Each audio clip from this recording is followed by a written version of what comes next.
davant la ciutadania que quan apareixen suposats casos de corrupció qui primer reaccionen siguin les institucions democràtiques, precisament defensant-se i averiguant i investigant quines són les responsabilitats, en aquest cas, polítiques que puguen donar-se. Jo crec que sí que és fonamental.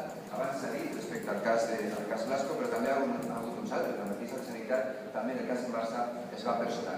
Crec que aquest Ajuntament reacciona sempre molt tard davant dels casos de corrupció en els que apareix la nostra institució i precisament aquesta comissió d'investigació, que després de la reunió plenària podria solucionar molts dels problemes i molts dels debats que estem ficant damunt de la taula des de fa més d'un any.